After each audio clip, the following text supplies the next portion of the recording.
Hello and welcome. It is All for United, and we are back for the first of a trilogy of shows that should match all of your favourites: The Godfather, Rocky, just to mention two films that Connor's never heard of. But there we go. That's where we are going right now. It is the review for what was just a interesting little game there, wasn't it, against Wolves? Just a little 4-3 win with 2 goals in extra time, or additional time rather. I shouldn't say extra time. There was no extra time played. But yes, what a game. We have assembled a doozy of a panel, as ever. Once again, my right-hand man to the left is Mr. Dan. How are you doing there, Mr. Dan? I'm tired, but I'm surviving. That's pretty much how I feel, to be honest with you. Just below him, we've got England's greatest export, because he's gone off now, Mr. Big Johnny K. How are you, sir? I'm very good, thank you. So, good win last night. That's what we like to hear. And just below me, it is, you've heard of Clippity Clop. This is Clickety Click. Andrew Wall, how you doing, sir? You all right? I'm all right, yeah. Calm down after last night. I thought it's going to end in disappointment, but hey, we're Man United. We never die. Absolutely that. We are going to, like Tom Daly, just dive straight in, I think, for this one. So, Dan, I'm going to throw it over to you. I think I know what your answer is going to be already, but let's take a look at that starting lineup. It was not really a massive surprise, I don't think. Obviously, Onana returned and was immediately put back between the posts. We had Luke Shaw left back, Martinez, Varane centre backs with Dalot at the right, Casemiro and Mainoo, we will get to him, as the back two. With who's dinging me there? Sorry, no, it's my apologies. I'll put it on silent. Right. Bruno Fernandes just behind, of course, with Garnacho on the right, Højlund in the middle, and Rashford on the left.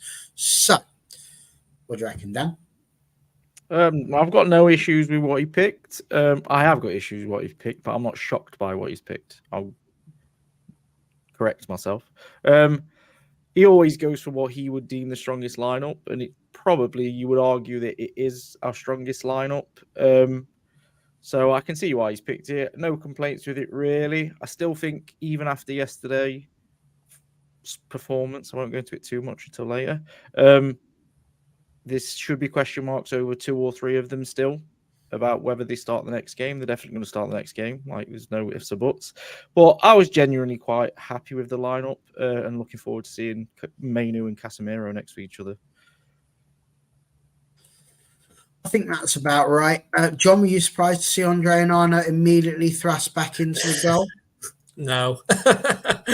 No, he's his guy and he'll live and die by his decisions, as you often say, Barry. But no, the only real talking point was when he played Rashford, isn't it? And he did start, and that was a big call. But I think based on the game and how it went and the start, I think it was probably the right decision. I mean, Andrew, it's hard to sort of disagree with that, isn't it? When you look at what the substitutes were: McTominay, Forson, Binde, Diallo, Evans, Cambrala, Maguire, Ericsson, and Anthony. None of those names really fly out at you as being people that you would be expecting to start necessarily for Manchester United this season. Yeah, so the bench was a bit light, but the 2 players that, 2 of the players that came on, McTominay, he scored, and Forson, he was helped in the build-up for Mainoo's goal as well. But so no surprises for me in the lineup. I thought Onana's coming straight back in. Binde wasn't. I think that's probably the one and only chance he's going to get this season, unless Onana gets an injury. And also, just for me, it was just, as John just said, was Rashford going to be on the bench or starting? And as I say, he was brought back into the team by Ten Hag, and turns out it was a very wise decision. So, and certainly silence the doubters he did. Absolutely. I mean, lots of chat about, obviously, Anthony playing in the last game. So very interesting to see who Mr. Ten Hag had chosen. So, listen, we've got 7 goals to get through. So we are going to go through them like a hot knife through butter. And it took a very, very short amount of time, 5 minutes, before Marcus Rashford had silenced his critics, shall we say, if we wanted to be inflammatory. He certainly did finish it off well. Dalot again. I mean, to be fair, for all of the things that people say about Diogo Dalot, going forward, he does seem to have a bit more of a sort of a threat and a thrust about him than perhaps Aaron Wan-Bissaka does. But Dalot going forward there gets the ball through. Højlund, I liked what Højlund did. You know, he's there sort of on the penalty spot. You think he's going to shape to shoot, realises Rashford's in a better spot, just knocks it out with the outside of the boot. And Marcus Rashford with a really good finish. And I don't know, does this mean that maybe the things behind the scenes have spurred him on to prove himself, or is this just the sort of the one punch of an angry person? What did you reckon, Dan? What did you make of that performance from Rashford yesterday? He needed it more than I see any shoots of recovery. He needed to come back in and perform that way. At the end of the day, he let the club down last week. Luckily, it was against Newport that he chose to make this mistake. He was dropped from the team. He was fined some wages. I was quite happy for that to be the end of it, but there's still more to it, and he does need to get some better people around him. But I was buzzing. I thought his performance overall was excellent as well. He wanted the ball. He was getting his head up a little bit more. The finish is ridiculous. He didn't get enough credit for it. How he's shaped like that and then not. He's got backlift on it, but not enough to take it over is mental, really. It should have gone over. But he had a point to prove. And not only that, he needed to say thank you to Ten Hag for being a disciplinarian like he has been. Like, people have compared it to the Sancho thing, and it's different because Rashford's made a mistake. He's gone and apologized for his mistake. And then that's where it's been left. And then he's got himself back on the training pitch, back in the starting 11, and he's got himself a goal within the first 5 minutes, which is literally the perfect response. Is it enough? It's not enough. He's had a really poor season. He's still, I mean, it's annoying because you can see the player he is. It's just what's going to motivate him for the rest of the season. We need to see that Rashford that we saw yesterday in the next 6 months before he's going to get any credit from anybody else, to be fair. The paper's going to take digs at him, or the fans are going to take digs at him. He really needs to put the performances in now till the end of the season.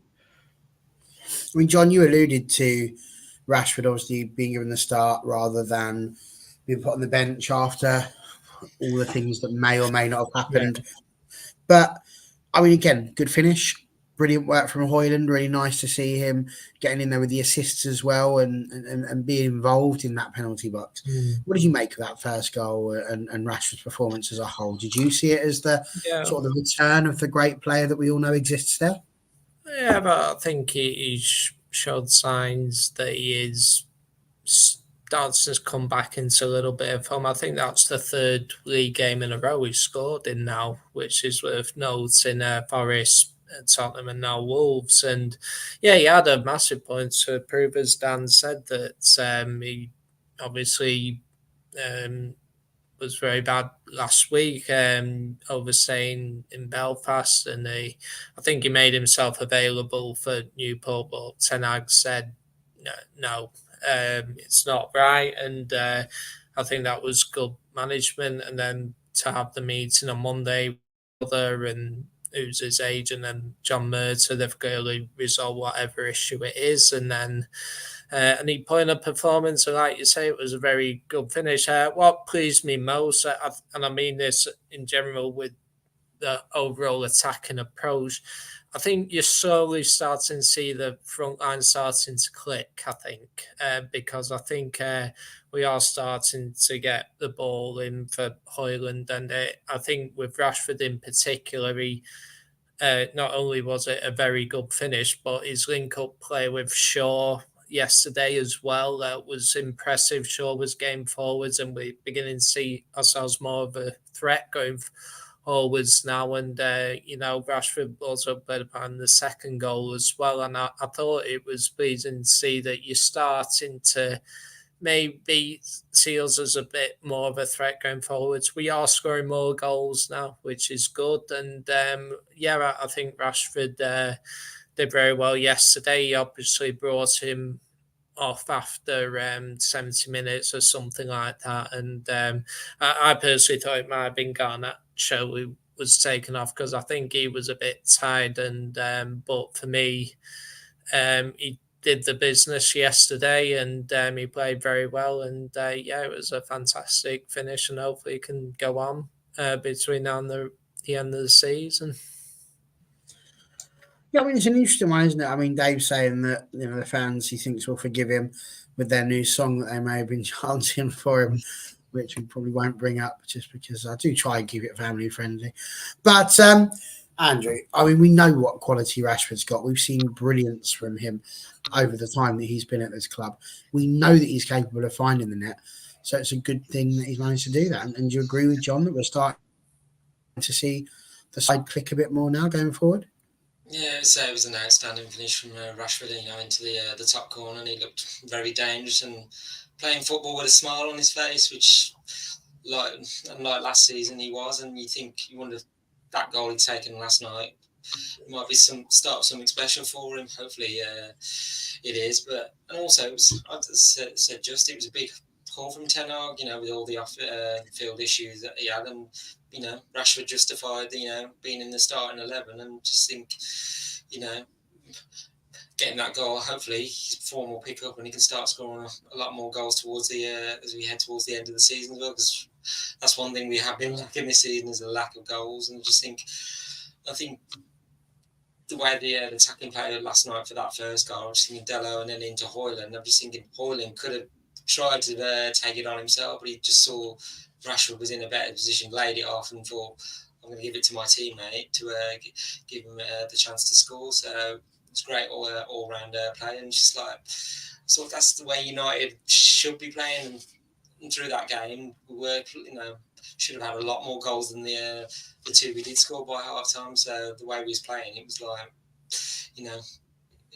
Højlund and Rashford could have even had more than the one goal each. So, but yeah, glad Rashford's back, and hopefully he's going to have some good times ahead. No, absolutely. Loving this. NT has spent far too long watching quite like the name of Marcus on the Rashford. I think that is genius. Well done. House point to Gryffindor. And this one here, Andrew going for the retro shirts. We're going to do a little quiz here, a little game. And the game is very simple. First of all, can you guess what sort of season it's from? Because that was our first conversation. And John, you'll be able to play this game in a second. You're going to be the one that actually makes the choice. But who was the first player that you think both me and Dan thought of when we saw Andrew Wall in that kit? So, which for me, it was a different player. We haven't said the same person. So who do you think I said when I saw that picture? And who do you think Dan said? Very interesting to see what we get from there. I'm going to play that, give you a bit of time to think about it and change your mind. And whilst you're doing that, we are going to see, yes, Connor, you're my spirit animal. You knew me immediately. It's the exact thing I said. But there's going to be some serious points available if you can guess who Dan is claiming as the first person he thought of when he saw that kit. We are going to move to the second goal, which was, again, a very interesting goal. Comes down the left-hand side, Luke Shaw, obviously running with it, gets the cross in, and Højlund gets just in front of the defender there. And it's brilliant because it literally just clips off of his foot, doesn't it? And he sees it going, and it's his little face as he's lying on the floor going, yes! It's brilliant. Another brilliant goal, but it just goes to show, it's not going to be the best goal he ever scores in his life, but he's got himself in front of the defender. He's done all the right things. He's got that vital touch. He scored the goal. And it's that confidence that scoring goals gives you, isn't it, Dan? Yeah, it's to be fair, it's brilliant to see. And as I sort of said on the last show, he needs to be in those positions, but he needs to be involved in the game as well. And he's definitely started doing that. And seeing him get on the ball, not just make the runs into the box, but get within the box area as well as outside it is really benefiting.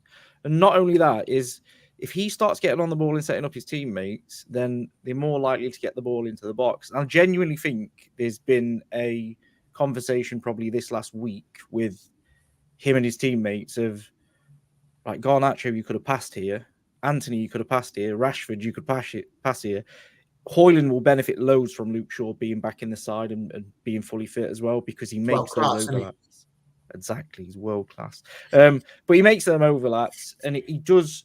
I think it was quite clear. I don't know whether you'll agree or not, but it was quite clear to me that a lot of our attacking intent came down that left-hand side for most of the game. It was where we looked the best, and often do when Luke Shaw plays with Rashford, to be fair. They've got a bit of a decent connection. I'm just happy to see him score a scrappy goal again like that. That is what we're missing. I hope he scores some screamers as well, but just in and around that 6-yard box, tapping the ball in from just balls dropping anywhere is what we need, as well as him getting on the ball. I always think that he looks a much better player when he's involved more in the play as well as in the box. I don't disagree with that at all. You think of some of the best strikers, Johnny K. That's one of the big things they can do, isn't it? Is to anticipate where the ball is going to be and then be the first person to get their foot to it. Yeah, I mean, I think he's learning. He's learning to be in the right positions to receive the ball. Even his offside goal, which was, offside by millimetres, he was on the shoulder of the defender, which is where you need to be. And unfortunately, Garnacho just slightly mistimed it just by a fraction. And, he took that goal well. And I just think that he scored in 3 league games in a row as well, because he missed the Forest game, but he scored 3 in his last 3 league games. So I think he is learning his strain now, and it's very good. Even the poacher's goal he got against Newport, it was a loose ball, he fired it in. You'll find as a striker, the most prolific strikers, and a lot of the goals are scruffy goals, but they all count. And I was listening to a podcast, Talk of the Devils, and they're saying you need about 10 goals like that in a season, like around the 6-yard box. I mean, if you go back in history, Dennis Law was king of the 6-yard box. Van Nistelrooy, he was, virtually every goal of his was in the penalty area. And it's just that if you want to win things and you want to progress, you got to be in the right situation. I do agree with Danny. He needs to do more off the ball as well. And I think he is doing that as well. The play he had leading up to Rashford's goal, it was very good. I think he still needs to be a bit better in front of goal. Like, he didn't miss that chance in the first 10 minutes. Second half, he should have finished that off. But he's getting himself in the right positions. If he continues to do that, he'll pick up a few more goals. And I do think he's learning the trade. He's had to struggle a lot this season, but maybe now as a team we're starting to find a way, not just to get the balls to him in the box, but also to get him feeding players in, which he did yesterday. So I think as a whole, our front four in particular was working together yesterday, and that's encouraging to see. But it was a very fine goal, and like you say, he celebrated before he even crossed the line. So fair play to him. Absolutely. We're going to jump over to Andrew here, who Dave says it was at Michael Silvestre. I can confirm it's the right country, but still more obscure than that. Yes. There we go. But Andrew, for you, I think I heard you say it, Dan. Actually, do you know what? I don't know whether I'm right, but I'm convinced I've definitely seen this person in this shirt, and he was at the club at the time. No, it wasn't Lauren Blanc, but wasn't there then. More obscure. Yeah, I think you'll get there eventually. Right, I know it. Am I allowed to say it? That's outrageous. Then you cheated. You've been disqualified, John. No. The easy way to win that game would have been to not told us. And then come out with, should I say who I think it is? You're too honest for your own good. Far too honest for your own good. Andrew, Rasmus Højlund, as we said, I mean, I said last week that he's getting into more rhythm, and I think it was a mixture of what John was saying as well. The fact the team seems to be getting more rhythm going forward, and among that front three.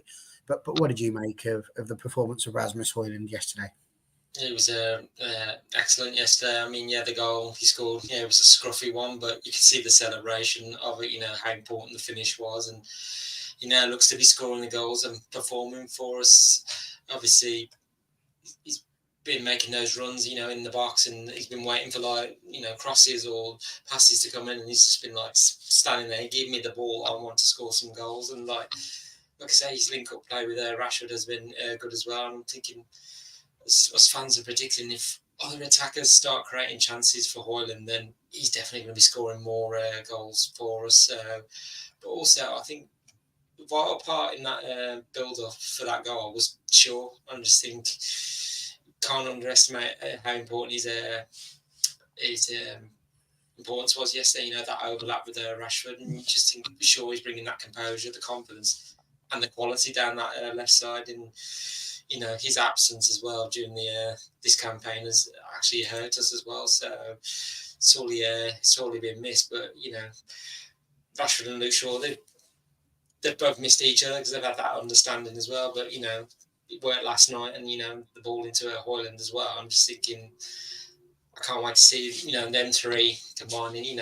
On the left, setting up and scoring goals for each other as well. So, yeah, as John said, Højlund should have had more than one goal last night, but that'll come with time. And I'm sort of going to slightly link him to one of our rival players, Darwin Núñez, because I'm just thinking at least he's getting the chances. Because if he wasn't, then you'd be a bit more concerned that, well, why is he getting nothing of a service? So I think now he's starting to hopefully get more service, and he'll start scoring. So say even that's the one that was ruled out for offside. I just think it was such a clinical finish from him. He just knows where to place the ball on target as well. So I just think there's more things to come for him. But as I said, I think we'll be in the summer now. I'm just thinking another experienced striker alongside him, so that'll help him bring him along as well. So that would help his game improve even more.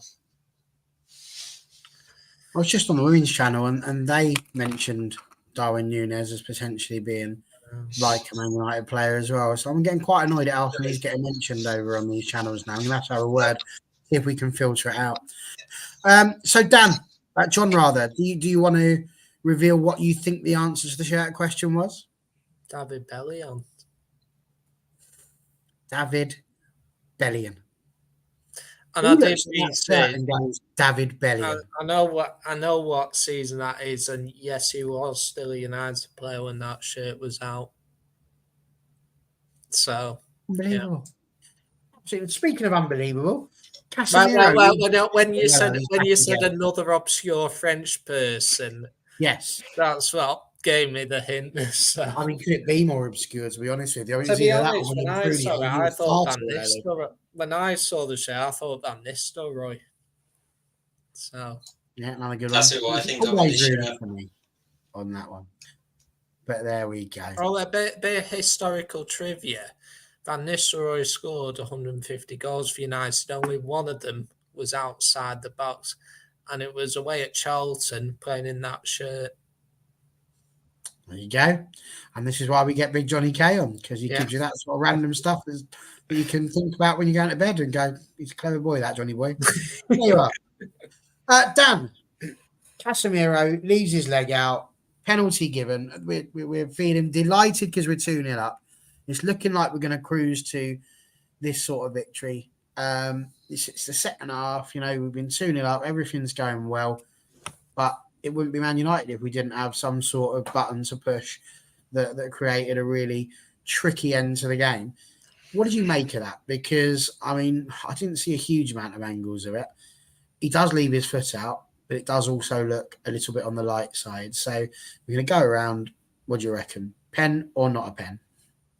I'm going to be very consistent with this and I know John probably will be as well. It's a dive. Nothing short of a dive. There is contact, and I'll give you this contact, but I still fall into the category of there is not enough contact to send a fully grown man in the opposite direction with his legs and back arched as if he's doing some kind of ballet to the ground. He's conned the referee into making him think there's more contact than there is. So for me, it's a dive, and it definitely falls under the category of if the referee didn't give it on the pitch, it wouldn't have been given by VAR. But because he did, there isn't enough of an error to overturn it. It's frustrating, but it's what it is. The more frustrating thing for me is I watched Liverpool Chelsea the night before, and Chelsea had two, arguably three of those exact things, and they weren't given as penalties. So it goes back to the consistency. When the annoying thing for me is when I was watching and Casemiro stuck his leg out, I went, that's a penalty.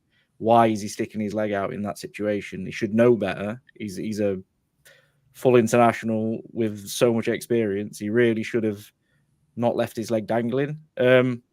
So I can see why it's given, but I don't want to see them penalties given. I genuinely think it ruins the game of football. Where do you go with that, John? Because it was a bit of a dodgy thing to do, so he was put out like that. I actually agree with a lot of what Dan's saying. I know, and this is why you are maintaining consistency, and I was thinking, gosh, I'm gonna have to be consistent. You're gonna have to say it's a penalty, John. Even though I don't want it to be, I hate it. It's a clear and obvious that it absolutely is a dive. You know, that I do agree it's not enough to send him down. And we've discussed this like the Bruno penalty against Wigan, but even Bruno's penalty at Wigan had more contact than what Casemiro did to that Wolves players. So I do agree it's the on-field decision, and when it's the on-field decision, you can't overturn it. And as bad as it is, it's very, very minimal contact. I agree Casemiro was daft for putting his leg out like that.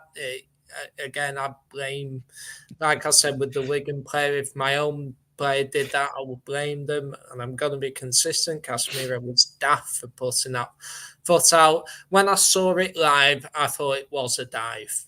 And, you know, I still think it was a dive, but if there's minimal contact, he has Condor he seeks to gain advantage. He sees the leg and he thinks if he touches me, I'm going down. And clearly that's what he's done, and he's given a penalty.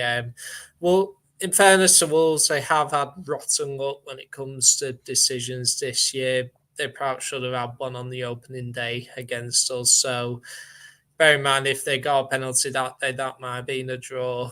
So I think we might be generous and allow them this decision. But as much as I don't like it, it is the modern game. And, you know, it is what it is. But, yeah, it was daft from Casemiro, but he clearly made the most of it. Where do you stand with it, Andrew? It's a bit like the chicken and egg scenario, isn't it? Insofar as you can say, we don't want him to go over because it could be a bit of a dive. There's not enough contact. But then equally, if the foot wasn't out there in the first place, he wouldn't have had anything to go over. I mean, where do you stand on it?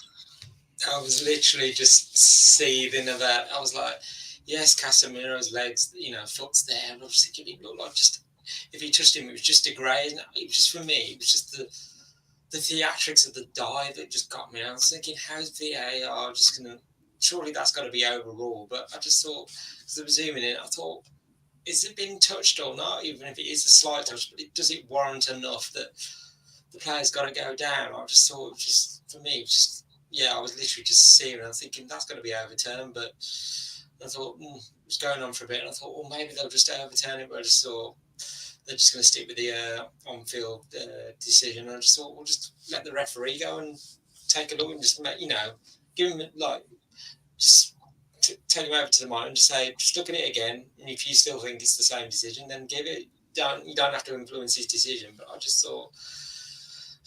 think it just sets a precedent. You only have to touch slightly and you can go down in a theatrical way and you can get anything. But I just think, it's just a bit unfortunate we conceded the penalty, because I just think because I think we were just starting to tire a bit, and I just think the first 60 minutes of the game we were literally on top of walls, and just like the tiredness crept in, and just like they were coming at us, and I was thinking they get one, they're going to get one more, and it's just like I just thought that it would set a precedence.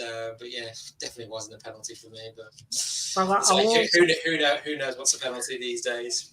It's also worth pointing out how long it took them to do the VAR decision as well, and that contributed to the ridiculous amount of added time, didn't it? 9 minutes. That's why I say let the And I just think it was go over again. just insane. And I've been an advocate for this. If you can't give a decision in the minute, the decision stands. So I don't see why it should be any other way. And for me, it's you gave the decision, you get on with it. So yeah. There we go, Dave saying we should have been at least 4-0 up by half time. Yeah. NT not a huge fan of the Champions League, saying it would have been giving him that, but with the Premier League going the way of the leagues on the continent, he doesn't like that one bit. Well, something else some people might not have liked one bit is that having conceded that after 71 minutes, we added about 2 or 3 minutes, and then we introduced the mighty Scott McTominay and Anthony for Casemiro and Rashford. So we've just gone and had a goal conceded, 2-1. Two sort of interesting players to bring in. Casemiro, I don't know if that's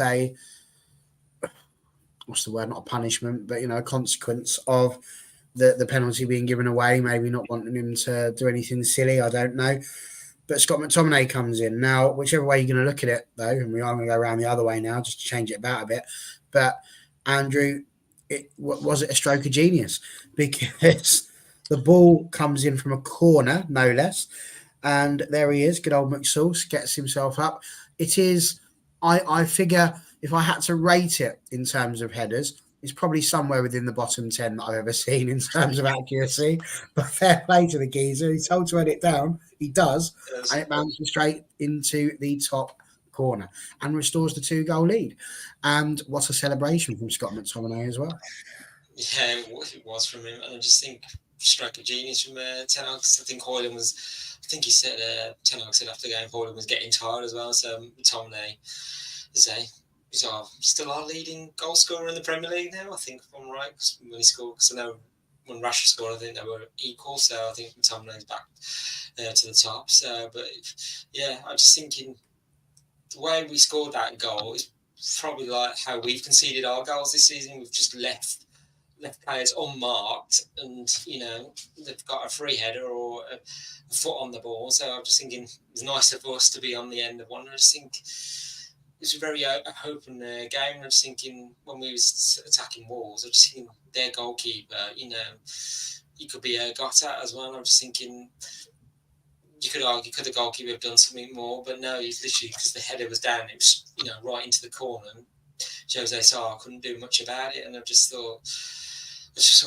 when we scored that and to go 3-1, I thought, that's it, the game settled down now. We're gonna just ride it out. But yeah, what happened next? Didn't expect. So I thought, McTominay, I thought the hero again, but somebody else is going to be the hero later on. Almost like know what's going to happen. So, Dan, coming round to you for that one. I mean, what do you think of the whole thing of Scott McTominay? Because we sort of speak about him quite a lot. I mean, I like the chap. I know there's people that are not a massive fan of him. I know you're probably going to say, I don't mind him more going forward, but I don't want him sitting there in the 6 and all that sort of jazz. But there just can't be any denying that when this guy runs onto a pitch for Manchester United, he leaves everything out there on that pitch. No, exactly. And you need that at your club. I always maintain this FIFA generation, even though I'm technically part of it, they would have got rid of the likes of Wes Brown, John O'Shea, Phil Neville, Nicky Butt, David May, and they would have.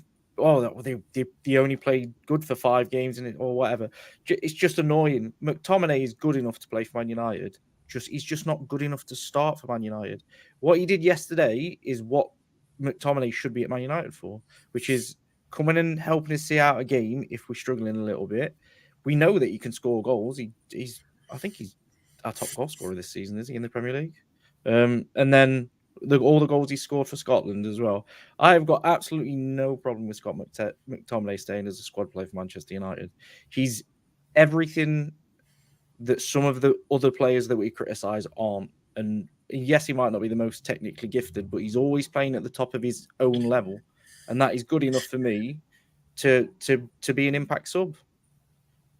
And by the way, 10 out of 10 for the header. That is 100% what you are taught in the leagues coming up. You head it into the floor, keep it down, keep it away from the keeper. I think the point of heading it down there is supposed to be so it's a little bit closer to the goal line. It looks. I think it's supposed to be it's hard line. But listen, I'm going to take it. It was a great goal. Johnny K, what say you?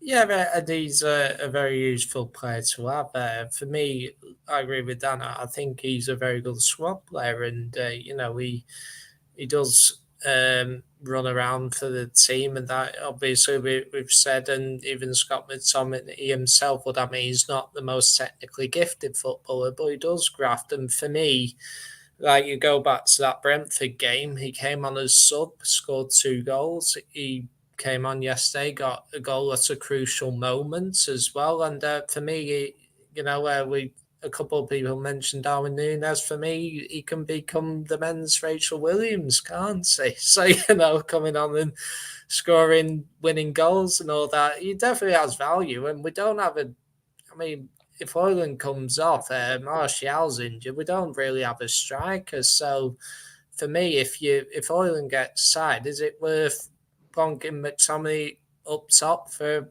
10 minutes if you need to? Possibly, I don't think it's the worst option out there, but for me, he's he's a good player, and I think it was good that he got his goal. I actually thought when he headed it, I thought it went wide to begin with, and I thought, why we're celebrating the ball going wide, but then I realised it went in. But it was a very good header. If you had the ball head down low, and even if it bounces from the keeper or whatever, it's very difficult to control the bounce and all that. But yeah, it was a good header. And yes, we did score from a corner. I mean, yes, scoring from a corner is one thing, but we are going to have to go down to it because it happened again. Was there 5 minutes to go? And out of absolutely nowhere, we decide to make life difficult for ourselves. And it's been a really positive show so far. We had 37 minutes of joy and wonder. You just have to forgive us, I think, for the next 10 minutes.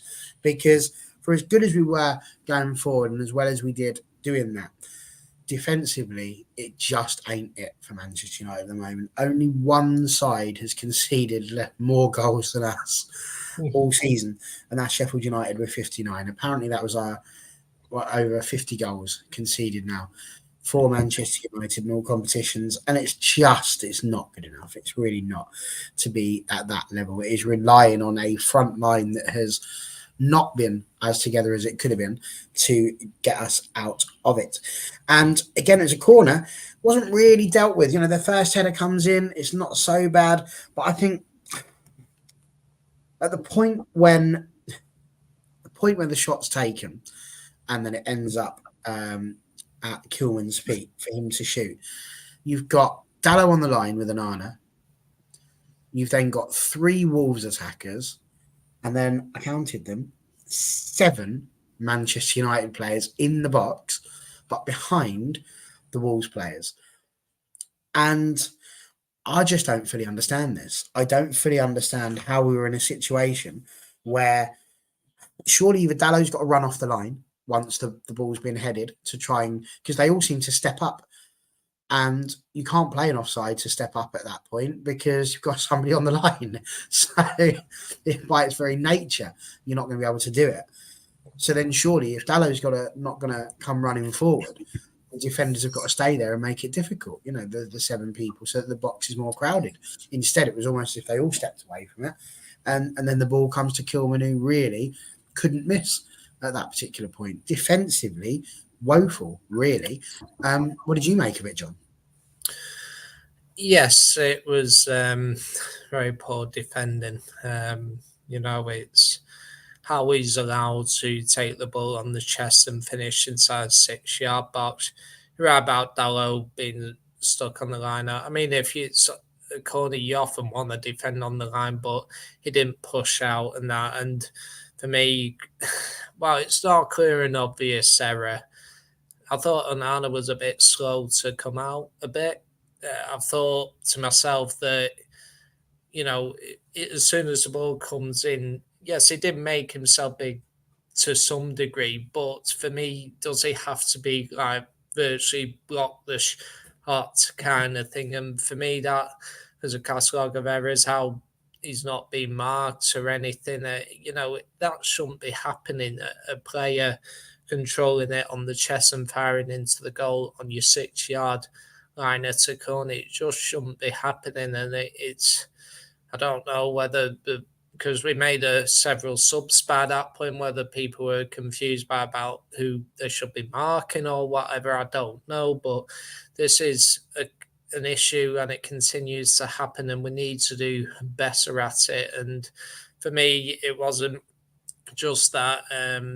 There was one early in the half where I think it was a free kick and Onana came rushing out as well, and he missed it. And thankfully, Martinez was there to clear off the line. And for me, apparently that Ramsey's role isn't specific purely to set pieces. I think he has a broader role. I don't know what it is, but whatever happens, something has got to be sorted. And I don't know what or who is to blame for that. But for me, it's clear we continue to have these issues. And, you find that a lot of games, a lot of the teams that go on to be successful, set pieces can be an incredible asset, particularly in a tight game. If you're conceding goals and a lot of goals from set pieces, you'll have problems. And for me, until you get that sorted, we can't be taken seriously as a team. That really has to be a high priority, whoever is in, next season forwards. But we got to sort it out for the rest of this season, I think. And this is it, isn't it, Dan? Because we are in a situation where we do have a set piece coach and they're just dreadful. I really struggle thinking of any set pieces that we really look comfortable in. And like I say, that moment from, I know it's a split second, so it's easy to sit there and overanalyze. But like I say, the header, it's cleared, it gets to the Wolves player who just goes to have that shot. But the moment he's done that, we're all stepping away. It's like, what are we marking? Who was marking who? We were just marking space. How is it they've all decided to step forward and the Wolves players have managed to get in knowing they're going to be onside because they've got a man on the line? I mean, what is it that's going on with our set pieces? Because that just was not good enough. I feel like I'm just here to upset people sometimes, to be honest. I'm gonna defend Onana incredibly. So I can't describe how many times I've watched these highlights in the last day. The cross comes in and Dallo is actually spot on. Fernandez don't get a good enough header on it, and Dallo can see a much bigger picture than any other player. So he can see that he's going to a Wolves player. So he stays on the line because if the shot then goes in, he can clear it off the line, which is what they're told to do. The issue, and I hope Tone's not watching, is Luke Shaw and Scott McTominay haven't got a clue where the men are. They're marking. I mean, I invite you to go and watch the replay of it. They're literally marking nobody in the middle of the pitch. And then, and I'm going to whisper this ever so quietly, Kobe Mainoo loses his man. He doesn't read the game, and the lad gets in front of him. And the reason I'm going to stick up for Onana is because he saves it. He makes himself big enough that he saves it, and it actually hits Dallo and then goes in. I don't know whether it's going wide because they give the goal to the Wolves player, but he actually gets quite a lot on it that it looks like it could possibly go past the post. Or if Dallo's a bit further back, Dallo will stop it, but it hits Dallo and goes in. But there's quite a few frailties in terms of, as we saw for the following goal after that as well. They just don't seem to. It's not zonal and it's not man marking. It seems to be in the middle. There doesn't seem to be any correlation to what they're doing. And when you look at the players, by the way, that are on the edge of the 6-yard box, you've got Kobe Mainoo, you've got Luke Shaw, and then you've got Lissandro Martinez marking 3 tall players. They're probably the 3 smallest players on the pitch, marking the 3 tallest Wolves players on the pitch. So I don't know what they're doing in training to think that's a good idea. This is it, isn't it? It's about the marking, because you mentioned Mainoo losing his that's like 7 players in the box. Kobe 8 players Mainoo, all in all, and there's only 4 Wolves players. Yet Mainoo's marking only one of them Kilman. could have took that shot. So why is Kobe Mainoo marking Kilman for a start? He's not going to win that battle in the air, is he? Scott McTominay should have been marking Kilman or Dawson, I don't even know where Varane is at this point. I think he's on the other side of the box. It honestly, it's baffling. There needs to be something different. If Eric Ramsey was just a set piece coach, he should have been sacked a long time ago. There's got to be a correlation with him coming in and then set pieces going to absolute. No, I crap. think interesting. I was listening to a podcast with Talk of the Devils. I think it was Laurie Whitwell. Apparently, Eric Ramsey's role isn't specific to being a set piece coach, which I know it's bizarre, but it's actually true. He's not officially a set piece coach. Well, I'm not convinced he'd be one of them. I just want to make a point here. He saves it with his chest, so a goalkeeper hasn't just got to use his hands. He literally gets it hits him in the chest fully, and then goes off towards Dalot, and then hits Dalot and goes in. Again, I don't know whether it is enough to stop it from going in, but I think this goal in particular, I wouldn't blame Onana for, and I wouldn't blame Dalot for. That's I just think there's a massive. Yeah, there's something wrong with our set pieces defending. Well, there is, and it's like I say, you can't have 8 players against 4 in a corner there, and be in a situation where 3 of them are higher up than the other 7. It's mad. But Andrew, you've been quiet on it so far. What joys have you got on the corner? Because if you were spitting feathers at the Casemiro penalty, I can only imagine that on this one you must have passed out. I was he's saying some rushing the replays back, and I thought, so okay, 9 players, including Onana, so I was like, there's 9 players to their 6, and I'm thinking we've got clearly an advantage in the box. So yes, the header from Bruno wasn't great to clear it away, but you see as the corner was coming, you could see Craig Dawson, Kilman, and to remember the other Wolves player, they're pushing our players back, and then you can see Craig Dawson, he peels off, so no one's working out what Wolves are trying to do, trying to push our defence back towards the goal, and then one of their players is going to peel off. And then, obviously, Dawson is great, even though he's a defender, he's great inside the box as well, and he got his shot back towards the goal. And then, we just couldn't defend it or clear it away. And I'm just thinking, could Onana have done better? Yeah. The way it reminded me in trying to make a save, it's a bit like when De Gea was with us, he twisting his body to. I'm just thinking, could he have got a hand onto it instead? I don't know, because he hit off his chest. Well, was it still going in anyway? Yeah. Dalot hadn't have been there, but see why Dalot didn't, get off the line, because they say mark the back post, because. If we weren't, then suddenly a ball comes in and then the ball goes flying over the back post and it's in. So you can't.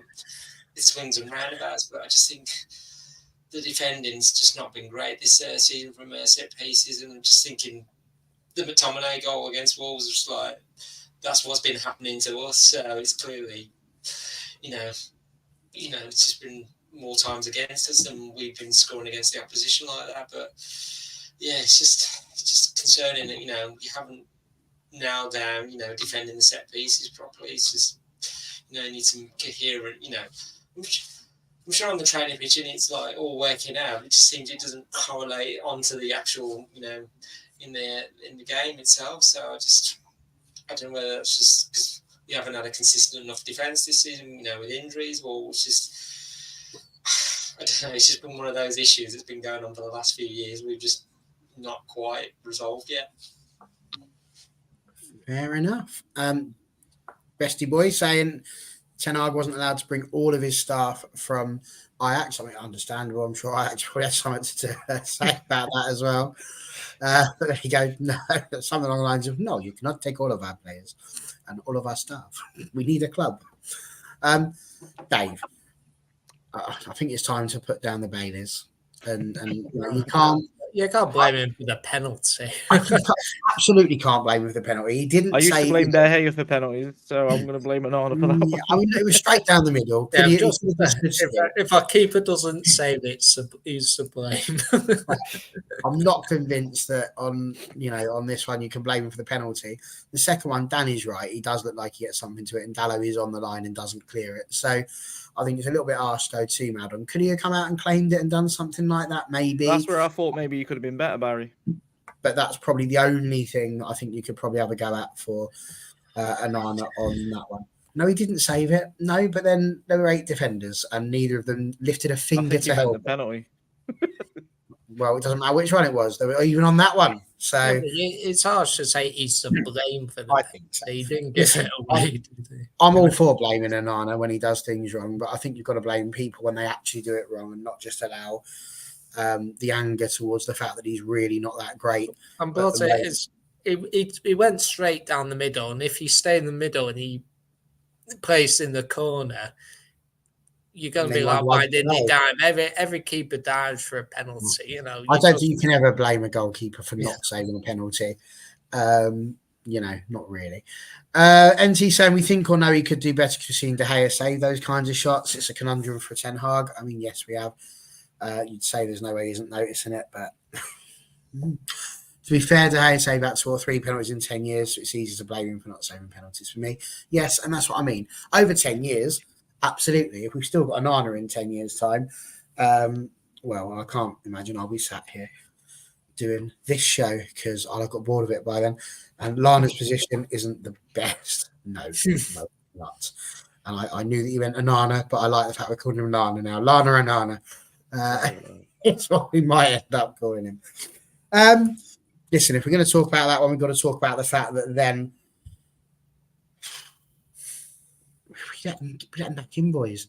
Like, what are we doing? We get into injury time. You're thinking to yourself, we're 3-2 up. We take off Martinez and Højlund, and we bring on Harry Maguire and Amari Forson.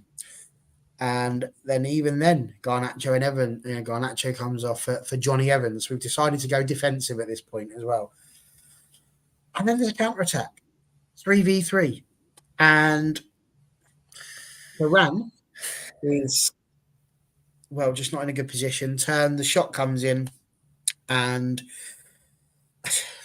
3-0. Unbelievable. And you just have to sit there and again, Varane was in the position that I probably would have expected to see Luke Shaw, but he wasn't there. And Diogo Dallo is the person that's running across and he's the right. And I can't work out what's happening in the defence, boys. Help me out. Andrew, what is going on with that defence? Because it doesn't look like a defence that I recognise. People don't seem to be in the positions you'd expect them to be in. I'd say it all stemmed. It was Anthony that gave he was trying to run into the middle of the box and, trying to attack even more. That wasn't the time to do it. It was probably the time to, take it towards the corner, and run down the clock. But Anthony had other ideas, and he was going to, I'm going to take on the Wolves' defence, and then got caught with the ball, and then they literally launched their counter-attack. And I think it was like 2 and 3 of their players were just bombing forward with the ball, and then it's like most of our players were getting back, but we just couldn't cope with just 2 or 3 of their players on the attack. And I mean, you could see Varane, he was looking left over his shoulder, he was looking right over his shoulder. He just didn't know which. Do I step forward? Do I hold my run? He got caught out. Yes, Luke Shaw should have. You can see him trying to get back, but he just wasn't literally quick enough. And then just looking at where Onana's positioning, it's when the goal's going in, I think he just makes a slight movement to his right, and I just think that catches him out. And I'm just thinking, he just got caught by the sudden movement of the Wolves player. And it's just like, could he have?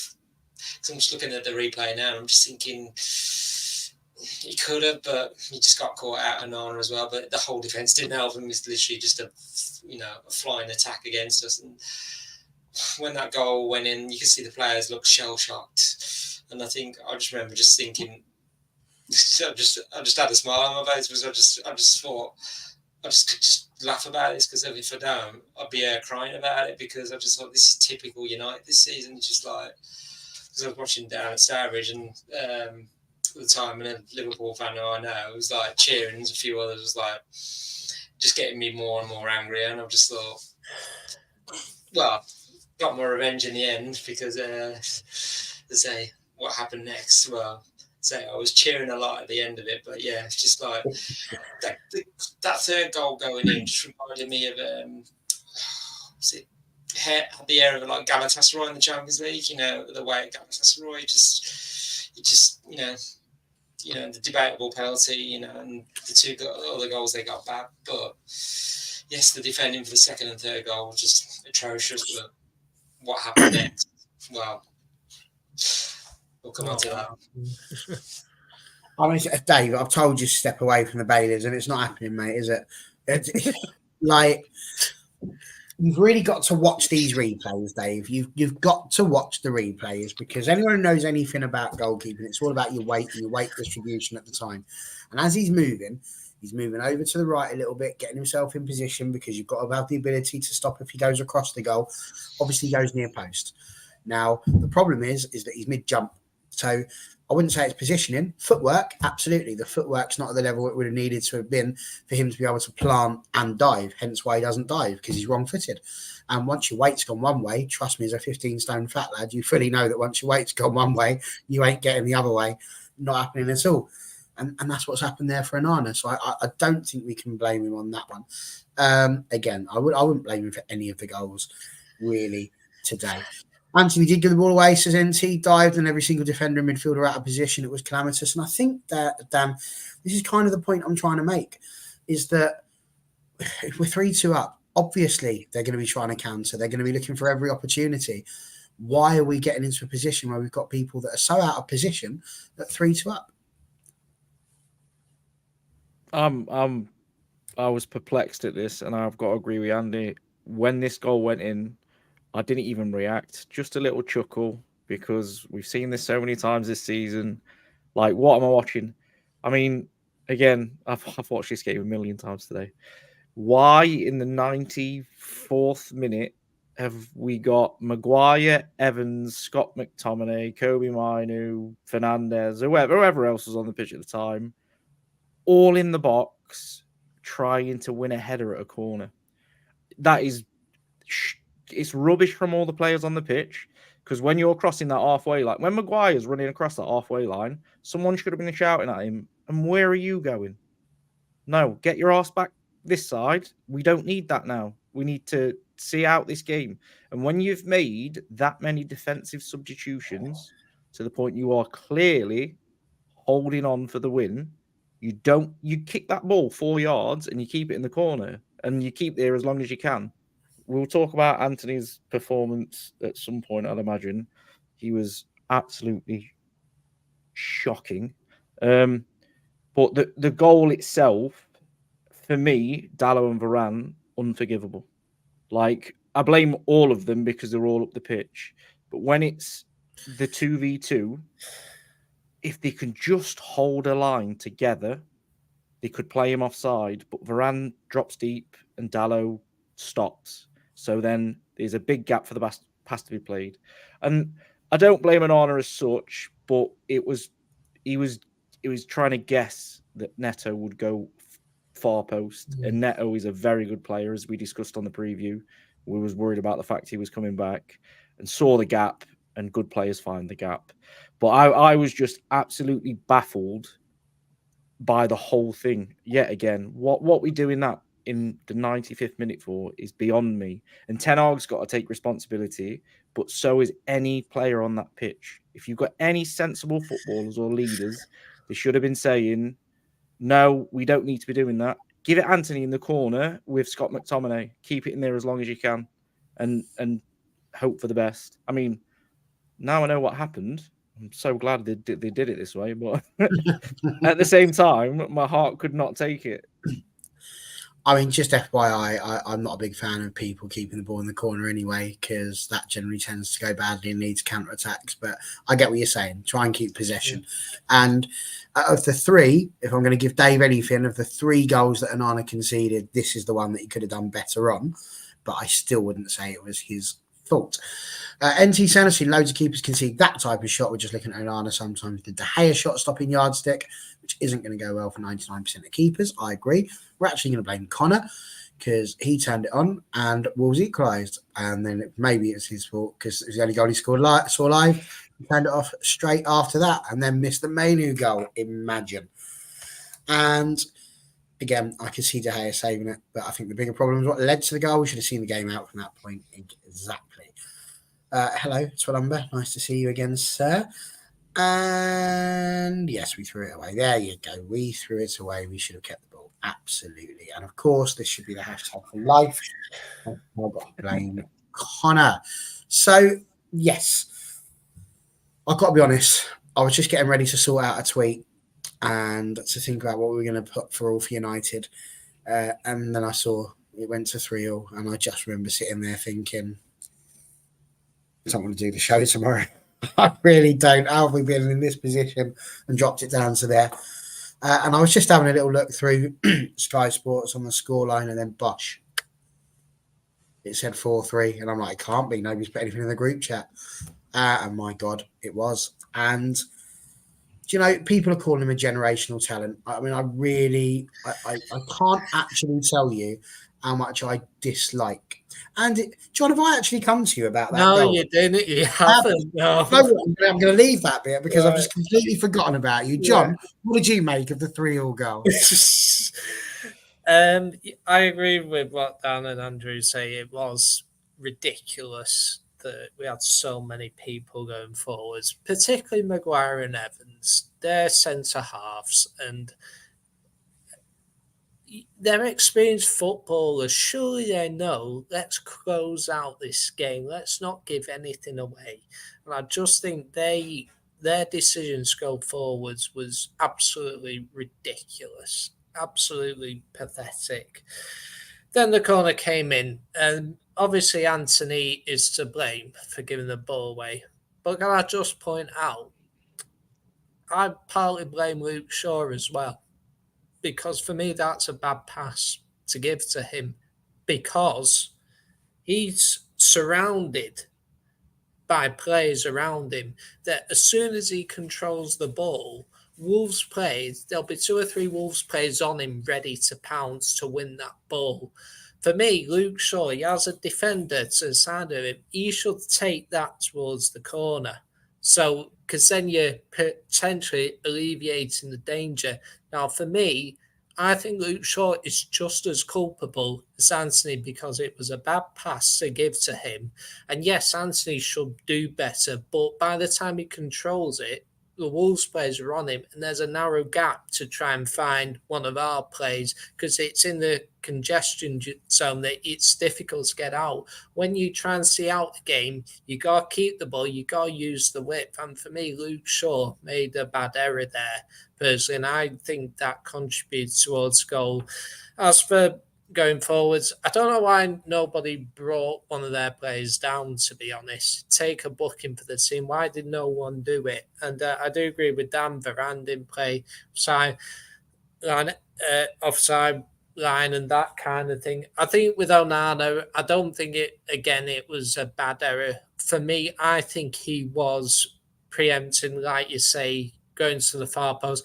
I think he was a bit too far away from that far post. Usually when you have players who cut in on the left, usually you have 2 or 3 defenders, there to potentially cut off the near post.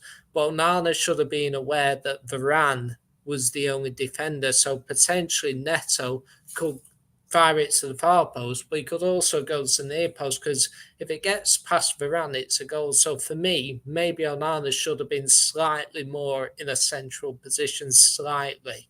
I don't think it's a massive, massive error. It probably would have still gone in.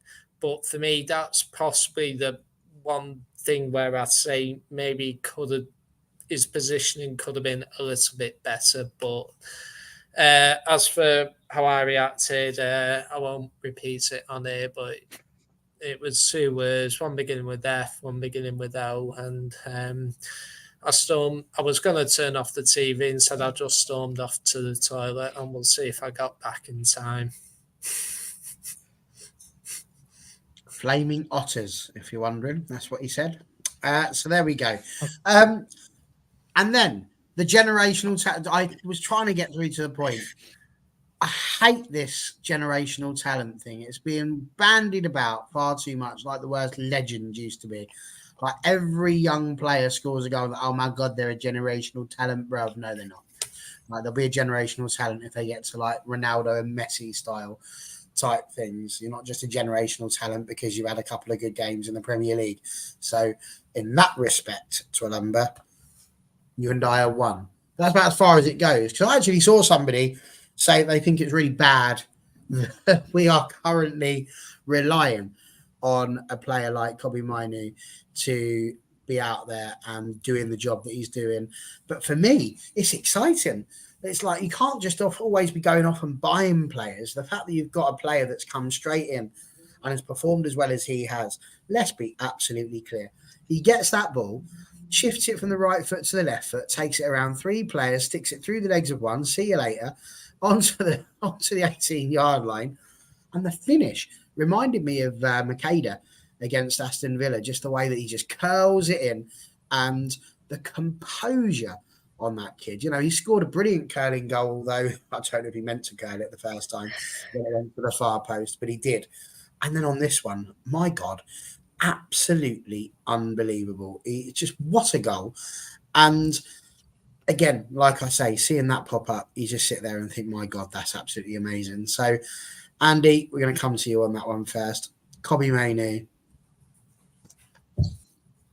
Give us your superlative.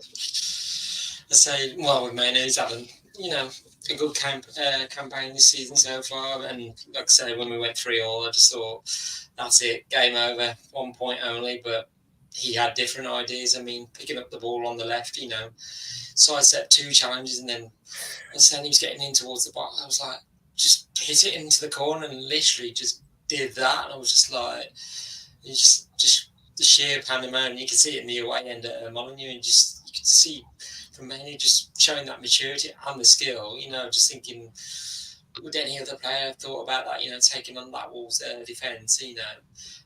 And he's one of the most exciting players as well. I'm just thinking, I'm so glad he's coming to the first team, because if he hadn't had that injury at the start of the season, God, he'd have been so far, much further along in his development as well. And I just think, but also, Mainoo and broke a record last night with Amari Forsan as well, because I think, if I'm right in saying, because I think what I'd say is the 2 teams combined for the winning goal was only the 2nd time in Premier League history, so which was 19 years ago, done by Ronaldo and Wayne Rooney. So it's a credible record, and we both got the records for it. So I just think Mainoo's goals, as I said, it became the first 90-minute goal by a teenager since 2022, and that was by Garnacho as well. So before Garnacho, that was Rashford. So the players that are coming through the academy now, we produce good young talent, and you can see that through Mainoo as well. I'm just thinking, from what I've seen of him, I know you say generation talent, but if he carries on the way he's going, I just think he's going to be at United for years to come, and it'll be exciting to see how he develops. I'm hoping, he doesn't go by the wayside. I'm just like, if we can keep him on the right track, I just think he can be one of our best midfielders, and hopefully he's still there in like 10 or 15 years, doing the business for United. So, I feel like he's wise beyond his years from what he stepped up into a team that's, it's not been performing very well this season, but he's been one of the standouts this season. Absolutely has. And I started this comment from earlier. Julio put it out there like almost immediately when the show started. And he said, I want to know how a young English Academy product playing like a Spaniard Brazilian, Thiago Alcantara. And it's just very, very interesting. As far as this one goes, special one. Where are you? Here you are. I never liked Mourinho. Now he's coming up here using the word just. So yeah, lots of them. And Dave, obviously not overhyping anyone. It seems to be a day of absolute overreaction here from Dave today. And Nana's at fault for everything. Mainoo, where do you want your statue? Don't do things by halves here, mate. That's why we love you. So it's all good fun. Rio said he saw a sea dwarf in him. Okay, there you go. That's it. Can't get much bigger than that. And as NT says, he showed more maturity on the pitch than we fans are, showing with his performances and progress. And as long as it remains that way around, he'll be a star. John, what do you make of Kobbie Mainoo? Because I didn't know what to make of him from the first game, but he has settled in incredibly well. When you think about the history of this football club, you think about the class of 92 and how he brought up so many, and we'll never see something like that again, where you end up with over half your first team effectively being academy graduates. But it's what we love to see, isn't it? And as a United fan, it's got to be something that just sort of, it's like one of those pilot lights, isn't it? That's always a light. You want to see the next generation. Nearly said it myself there, and I didn't really want to. You want to see the next generation coming through, and there he was. And it's a hope, isn't it, that that's going to burn into something more. Yeah, and it was just a fantastic moment. It has been a bad season, don't get me wrong, but I think we have had certain special moments during it, like last night, McTominay against Brentford, Fernandez again. I think that's the third winning goal in stoppage time for us this season. So, and it reminded me of Martial's goal against Liverpool on his debut.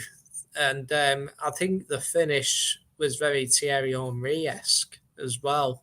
Like the way he I don't know how he does it, like just the right pace, right place. And so incidentally, I think all 4 of our goals were hitting to the side netting, which is interesting. And what can I say? If he continues on this trajectory, we could potentially be talking maybe a great bar game in the future. And he does need to keep his head focused and that. But for me, I've said this before, I don't think he's far off being the complete midfielder. And I think that he, with the right support and the right treatment, and as long as he keeps his head, I don't see how we won't have a great future. And it was a fantastic goal. I would also say the way Wolves celebrated that equalising goal, like there was still 5 minutes to go, and they probably, part of them thought, we've done it, we've come back, a draw's enough. Like, and I saw the celebration of Pedro, when he did that. And part of me was thinking, oh, it's not over this match yet. And then as soon as Mainoo scored, the way they collapsed to the ground, I think a few of them regretted that, because they could have easily gone on to get a 4th goal and win the game. But I think they thought the job was done when they equalised, and they just need to see it on. Then Mainoo just through the legs, brilliant. Shout out to Thorson, because that's the second goal he's been involved in, because he was part of the goal Hoyland against Newport as well. So he's contributed 2 goals. Now, so fair play to him. Incidentally, I did do a bit of research. It's the first time we've scored 4 goals in back-to-back games since September 2017. Thanks, Tato. Danny boy. They're scoring goals, which is good. Absolutely. And we're level with Luton now. Dan, final word really on the game and the goal from Mainoo. I mean, I just literally wrote down amazing. Wow. Yes, what a guy. You sort of run out of things to say. Yeah, I think I tweeted, what did you just do? Because it was just absolute madness. To be fair, there's a comment up here. This one. I have never, ever agreed with a statement more in my entire life. This is literally perfect. if Mainoo turns out to be Michael Carrick in the terms of the way he plays, do you know what? Even if he has half a good as career as Michael Carrick's, because people forget how good it was, it will be a successful career. Well, Like, Beston says Carrick, but the old Mourinho wannabe over here has also said like Iniesta 2.0. So can you see what he's saying with that, with how he dribbled past the players, or are you still sticking with a Carrick one? I'm sticking with the Carrick one because of what we've seen. He keeps it really simple. He's got a really mature head, and that's what you need. You need a player that gets the ball and just ticks it over. And Michael Carrick didn't score a lot of goals, and honestly, I'm not convinced Kobe Mainoo will score loads and loads of goals, but he'll be involved in loads of goals, whether it's the assist or the pass before the assist. And this I'm going to go off on a bit of a tangent. This is where people fall down in terms of Paul Scholes and Gerrard and Lampard.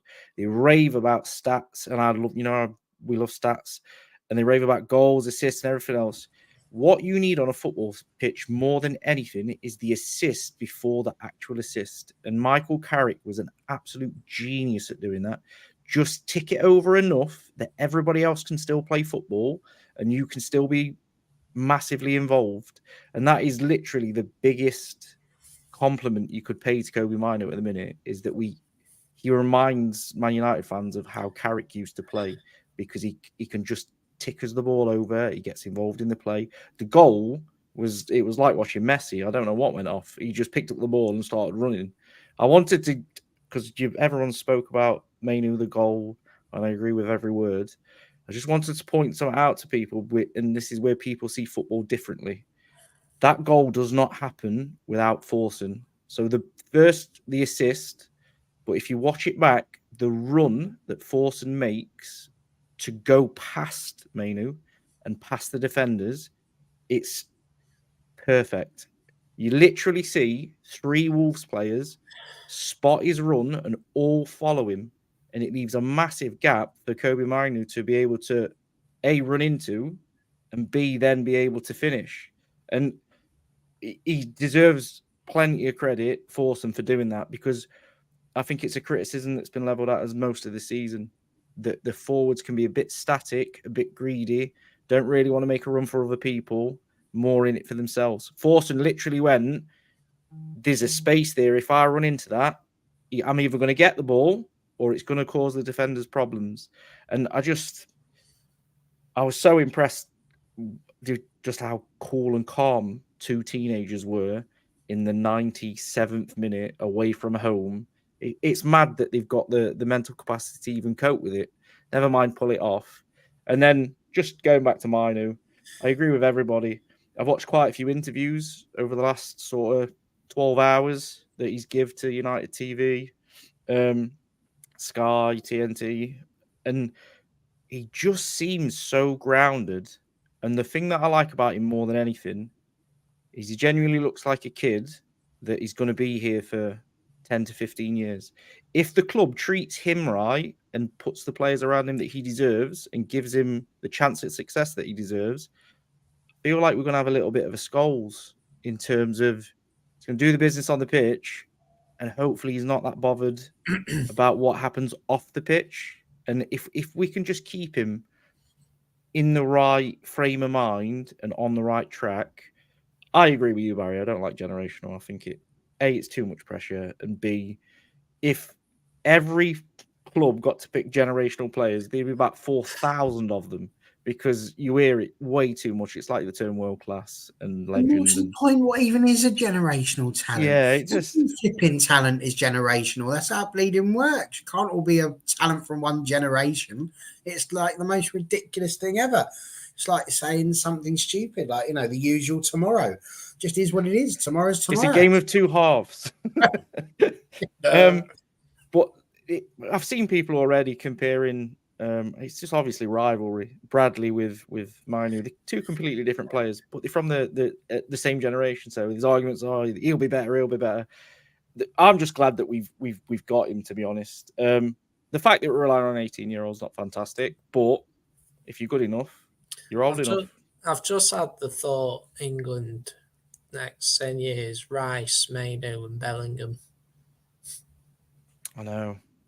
But Gareth Southgate's no hope. Well, he's leaving in the summer, so maybe after. Maybe. What I'm going to say about this, Jose, is that Rasmus is still learning the language. That's what I'm going to go with that one. So he's just hearing what he said, repeating, and I'm not going to hold that against him. And he's from the FIFA generation. Exactly. So there we go. Well, that's it then. That's another hour and 20 minutes of joy, fun, and laughs that we managed to have. What a game it was, to be honest with you, and to have the opportunity to sit there and go through it. There was so much there to chat about, which was just what you want, really, when you do one of these. It's horrible when you've only got a 1-0 and there's only 3 things to talk about. So that's worked out quite well. Bestie saying I love Mainoo, but let's remember he's only started 8 Premier League games. Let's relax and watch the boy grow. And we will. But as we said, it's all about excitement, isn't it? You see it and you just hope that this is going to be the next big thing for Manchester United. And either way, he's got us the points. And a very important set of points is too, as we are a point behind, I believe, West Ham, who are, of course, out at next rival game on a Saturday. So we're very interesting to see how we get at Sunday even. Whichever day we're playing, Saturday, Sunday, I can't remember now. Is it Sunday? It is Sunday. Sunday at 2, yeah. It's Sunday at 2. I can't keep up with all these football matches. There's far too many going on at the minute. My head's blowing away. But yes, we've got West Ham on the Sunday. We will be previewing West Ham tomorrow night, as we do. And then we're back again Sunday night to review what's happened at West Ham. So hopefully all will be going well there. We are hoping to have somebody in from West Ham. We are currently scouring through our list of contacts to see who we can bring in. He's right, John. He did ask you, and you didn't review the beer. So, NT, would love to know, what's the beer like over in America? He's not had good. It's non-alcoholic Becks. So the worst kind, then. I mean, basically, basically, Beckham. So, yeah. he might as well drink fizzy pop. Yeah, so I did have a couple of these last night, Bendit like Becks. So there you go. If you only had a couple of them last night, what's going on with the hair? Looking like you've all been a bit hungover this evening. My hair's not just like that, regardless, Barry. I'm joking, Bonnie K. I'm just jealous. If we judge whether you've had a drink by your hair or not, Barry. No, mine's a red nose. I go all Fergie. I do. We get all red round here, and people like, oh, he's off. It reminds me, I need to book a haircut. So thanks for reminding me. So. It's my pleasure, John. We live to serve over here. And some lovely praise coming in. Cheers, Jose. All good fun, good stream. Glad you have enjoyed it. Bestie, again, lovely to have you on, mate. Brilliant contributor. Brilliant to have you here. And as he says, please subscribe and like, or like and subscribe, whichever way around you like to do it. That's absolutely fine. Fair play, Chalmers. His hair didn't realise it was Mac on it. He's possibly commented the evening. Yes, I knew there's a reason we liked you. That was brilliant. So there we go. Good stuff. So we will be back in tomorrow to do. I would say I will be without my right hand man. He's off. Is it somebody's birthday tomorrow? Is that right, Dan? It is, yeah. The birthday celebrations. So I'm going to eat lots of cake and sleep. So there we go. So Danny Boy's going to be off celebrating, and hopefully we'll all be celebrating come Sunday afternoon. As ever, it's been a pleasure. Well done, everyone, in the comments. It's great to have you guys here. Cheers, Andy. You off to the game on Sunday, Andy? Yes, I'm doing. Which one? Both. Both? Yeah. Doing first half at LSV, and then I will be leaving at half time. Oh gosh, because LSV's 12 and isn't our game 2 o'clock. Yes, that's why I'm only doing the first half. I would stay till the end, but I wouldn't make it in Old Trafford in time. So I'm doing 1.5 games. It seems like less of Challenge Annika, more like Challenge Andrew. How many games?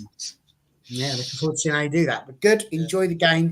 It's always good to see you get your stuff. Johnny Boy, good luck in the hairdresser search. Cheers for joining us, mate. Much appreciated. As ever, to have you on the channel. Have a great weekend. Dan, enjoy your birthday celebrations. And you guys out there, stay safe, enjoy it. And we'll see you tomorrow night. Night all.